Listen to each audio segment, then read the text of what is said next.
Hello everyone, Dr. Alex Vasquez here with antiviral strategies for coronavirus. Here I will continue deciphering and deconstructing the phenomena of viral infections, providing insights that lead to better treatments. Today is March 4th of 2020.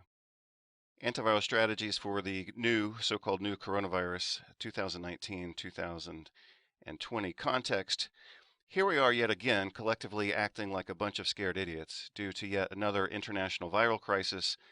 The illness is real, but when it is strategically mismanaged and strategically misrepresented, then any small problem can become an excuse for crisis, panic, international turmoil, and the rewriting of laws that restrict access to privacy, free speech, free travel, access to work and education. We, collectively, are failing to access the knowledge accumulated for decades in nutrition and biomedical sciences. Fear is the chosen tactic for politics and profiteering. Imagine a virus, the most terrifying virus you can, and then imagine that you and you alone have the cure. But if your ultimate goal is power, how best to use such a weapon? It's at this point in our story that along comes a spider. He is a man seemingly without a conscience, for whom the ends always justify the means, and it is he who suggests that their target should not be an enemy of the country, but rather the country itself. Several hundred die within the first few weeks. That Three Waters has, in fact, been contaminated. Authorities are attempting to control its deadly spread. Sends a wave of destruction throughout the underground. Fueled by the media, fear and panic spread quickly, fracturing and dividing the country until at last the true goal comes into view. And then not long after the election, lo and behold, a miracle. Some believed it was the work of God himself, but it was a pharmaceutical company controlled by certain party members that made them all obscenely rich. The end result, the true genius of the plan, was the fear. Fear became the ultimate tool of this government. So let's calm down and look at readily available options for safely and effectively managing viral infections. I will limit today's conversation to 6 interventions that are readily available for clinical use, clinical trials, and which can be used as comparators in what we can expect will be upcoming drug and vaccine trials. For practicality in number 1, the rapid production of this video. Number 2, comprehension and utilization of this information. This video will be as short and practical as possible, perhaps a bit spontaneous and unpolished. I've discussed a lot of these concepts in other videos, which you can find on my website at inflammationmastery.com/antiviral. In 2019, I provided a new overview of the overall antiviral strategies and antiviral nutrition, and also a separate video of nearly 2 hours, specifically focusing on the nutrient N-acetylcysteine or acetylcysteine. Again, you can find both of those videos on my website, inflammationmastery.com/antiviral. And I'm basically reviewing and kind of refreshing the information that I published in 2014 in a digital ebook titled Antiviral Nutrition, and also in a full-color paper book called Antiviral Strategies and Immune Nutrition. In 2014, I published a small editorial or essay titled "The Proof is in the Panic. We Need a New Strategy Against Viral Infections." And I'm going to refresh and summarize some of that information here. The recent, recurrent, ongoing, repetitive, and predictable international health crises due to viral infections have made very clear the fact that the international community needs to use different strategies to combat viral infections. Since 2014, fear and panic regarding various viral infections, such as Ebola, measles, mumps, enterovirus, acute flaccid paralysis, and now the new novel Chinese coronavirus, has been widely publicized, inappropriately politicized and weaponized, and/or per the concept of disaster capitalism used for private profiteering. The fact that these viral infection health crises exist in these modern times is prima facie evidence of the failure of current systems and the need not for new treatments within the same model, but for a new model better suited for international distribution, disease prevention, and broad spectrum effectiveness. The multifaceted model presented originally in my book in 2014, Antiviral Strategies and Immune Nutrition, again published as an ebook titled Antiviral Nutrition, gives us 4 main areas upon which we can safely, affordably, effectively, and rapidly focus our efforts. Number 1, blocking viral acquisition by targeting the virus directly. Number 2, blocking viral replication. Number 3, supporting immune function. And number 4, supporting cellular and whole body health. These interventions have proven effectiveness, low cost, international availability, without the costs, delays, limited availability, and adverse effects of current and forecasted medical treatments. Here I'll discuss very briefly some of the microbiology of the coronavirus family. These are enveloped RNA viruses, and they contain the largest genome among RNA viruses. They undergo rapid mutation, especially where the soil and therefore the food and therefore the people and the animals are deficient in selenium, and this of course worsens the human-animal intertransfer and mutations. Generally speaking, these viruses are mostly benign, causing 15 to 30% of the common cold or the sniffles, which is runny nose, slight fatigue, and sneezing. This is the typical upper respiratory nose and throat infection. And unlike with other infections such as measles, infection with coronavirus does not result in durable and reliable immunity. So what does that tell you about the anticipated efficacy of vaccines against coronavirus? If the full infection with a living virus does not result in durable immunity, I'd be surprised if the vaccines are able to surpass the effectiveness of a natural infection. All infections tend to be more severe in elderly persons, diabetics, persons with pre-existing heart, lung, and renal diseases, and in people who are immunosuppressed for whatever reason, especially including non-obvious nutritional deficiencies, especially of vitamin D, selenium, vitamin A, protein, and zinc. Periodically, these coronaviruses have mutated into forms that are more aggressive. We saw that with the SARS coronavirus in 2003, the MERS coronavirus in 2012, and now again with the so-called novel China coronavirus, SARS-CoV-2 as it's now called, popularly known as the Chinese coronavirus these days. This virus emerged on December 1st of 2019, the exact same day that China mandated a new vaccine schedule.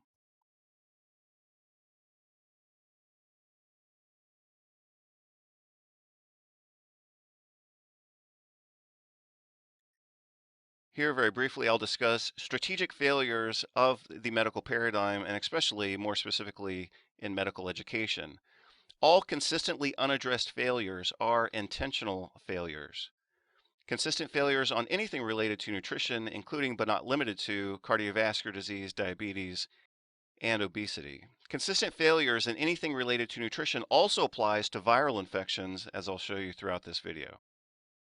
Education in nutrition within medical education is consistently insufficient or completely absent, as you can see from the following citations. In 2014, I updated my antiviral protocol and titled it Antiviral Nutrition, and you can see an overview of that strategic plan right here. Step number 1 is addressing viral acquisition and viral entry or penetration into cells. So perhaps obviously, viruses cannot replicate on their own. They have to enter into a host cell and commandeer or hijack the cellular machinery, which then does the replication of the viruses. Viruses do not replicate on their own. They have to enter into a cell and kind of hijack the intracellular machinery of that cell for their replication. So if we stop the virus at the level of acquisition or cellular entry, then we've effectively stopped the virus. Once the virus has entered, we can try to stop replication, and we can do that by the use of skilled nutritional interventions. Step number 3 in my overall plan is addressing the immune response to improve that immune response against what in this case would be now an established viral infection. And we can also support cell and systemic health to combat some of the adverse effects of viral infections. So you can look at these individually, 1 through 4, as I've illustrated here, and you'll also notice that these overlap one with the other. So certain nutrients, for example, may have an anti-replicative effect. They also may have a direct antiviral effect, and they also might stimulate the immune system while reducing systemic inflammation. So certain nutrients can be placed in all 4 categories of this overall antiviral strategy, whereas other nutrients might be more effective or exclusively effective in one particular area. For more details, you'll have to look at my antiviral nutrition strategy, published again as an ebook, Antiviral Nutrition, also a paper book, Antiviral Strategies and Immune Nutrition. Antiviral interventions, virus-directed versus host-directed. So here I'm going to discuss two different paradigms. Mostly the medical paradigm focuses exclusively on the virus with vaccines that are specific to each virus and antiviral drugs that are specific to each virus. In integrative medicine and functional medicine, we look at that, but we also look at host-directed interventions. And so I'll outline the distinctions between those two perhaps on this page. Medical paradigm is virus-specific for limited use and maximum profit because they want to sell a different vaccine and a different drug for every single viral infection. Nearly all antiviral treatments used in medicine are doubly virus-specific in that, number one, these drugs target the virus and ignore the host, and number two, most of these drugs target a specific virus with very little crossover or carryover to other viral infections. Of course, all these start as patented drugs sold for maximum profit by a single manufacturer, at least until the patent expires. Likewise, vaccines are always highly specific to individual viruses and even isolated strains within a group of viruses. And obviously some vaccines are specific to bacteria, but they are nearly always by definition very specific. They don't provide general health improvement and they don't carry over to preventing other diseases. So again, the medical profession wants to sell a different treatment and a different preventive measure for each viral infection because that's obviously the way to maximize profit. This creates a huge market for products because each illness is considered to need its own vaccines and its own antiviral drugs, separate from those used for other infections. This is why the vaccine schedule has exploded from a few vaccines to several dozen vaccines over the last couple of years. New drugs and new vaccines, especially when contextualized within an emergency or panic, are nearly always subjected to very low scrutiny and very enthusiastic endorsement because the medical profession needs products to sell and they want to give the appearance of addressing whatever the new concern is, which at this point we've had new viral emergencies virtually every year and sometimes every other year. The medical response relies largely, but not exclusively, on new products, just like any other industry, such as the auto industry or the music industry. They always have to come out with something new to sell to kind of gain the attention of the public. Treating the actual host is considered a radical idea in medicine. So, for example, a recent letter or commentary was published in The Lancet in 2020 in February titled Reducing Mortality from the 2019 Novel Coronavirus. Host-directed therapies should be an option. They were presenting this as a somewhat novel idea. It should be obvious that we need to treat the human host who has whatever the infection is. Another aspect of the medical paradigm, which is in this case relying mostly on antiviral drugs and vaccines, is it's a simple message to communicate to people. This vaccine for this infection, this drug for this infection. Simple mechanisms and easier understanding creates more use despite fewer benefits. In contrast, when we look at the host-focused model, treatment is mostly, but not exclusively, focused on manipulable targets in host physiology, such as barrier defense, stopping viral replication, promoting the immune response, and also managing and improving and supporting cellular and systemic health. These overlapping mechanisms require a more complex and nuanced understanding, ultimately providing better use and more benefits, but people, patients, and doctors have to cross a certain intellectual threshold in order to understand how these host-focused interventions work. Again, the host-focused model, which relies strongly on nutrition, has many overlapping mechanisms. This requires a more complex understanding, but ultimately provides better intervention and more benefits. From the videos I made in late 2019, I discussed the pharmacocentric or medical paradigm, and that is, healthcare centers around drugs and surgery. Drugs are the assumed or presumptive solutions to all health problems, regardless of dangers, costs, inefficacy, or the existence of better options not taught in medical school and residency. If any better solution is not a drug or vaccine, then it is not considered a, quote, realistic, unquote, solution. You can access this video on my website, inflammationmastery.com, /antiviral, and you can also directly download the video file. So I'm now going to begin discussing reasonable antiviral interventions for coronavirus. We're going to look at the research. I'll give you my opinion on how valid some of this might be and what I might personally do in this situation. Again, I could tell you about several dozen interventions, nutrients, botanicals, minerals, vitamins, and drugs that we could use in an antiviral strategy, but for the sake of simplicity and expediency, in this particular presentation, I'm really going to focus in on 6 interventions that I think are the most important. Starting, of course, with general nutrition support, including at least a competent professional level multivitamin and multimineral supplement, adequate protein in the diet, avoiding foods that induce hyperglycemia. So anytime someone consumes a large carbohydrate load or simple sugars, that of course creates elevation in blood sugar. We call that, of course, hyperglycemia. That alone causes immune suppression. So anytime people eat junk foods or high carbohydrate foods, they are suppressing their immune response.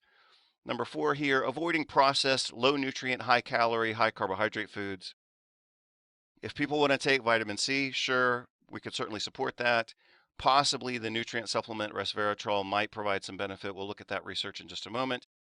I'm more interested in focusing on these particular considerations: vitamin D, vitamin A, zinc, selenium, NAC or acetylcysteine, which is a form of a natural amino acid, and glycyrrhizin from licorice root. Those are going to be the 6 nutrients and botanicals that I focus on specifically in what I hope is a pretty fast and simple presentation here. So briefly, we'll take a look at this article from 2003. This was published in Journal of Antimicrobial Chemotherapy. Imagine a virus, the most terrifying virus you can, and then imagine that you and you alone have the cure. But if your ultimate goal is power, how best to use such a weapon? It's at this point in our story that along comes a spider. He is a man seemingly without a conscience, for whom the ends always justify the means, and it is he who suggests that their target should not be an enemy of the country, but rather the country itself. Several hundred die within the first few weeks. That Three Waters has in fact been contaminated. Authorities are attempting to control its deadly spread. Sends a wave of destruction throughout the underground.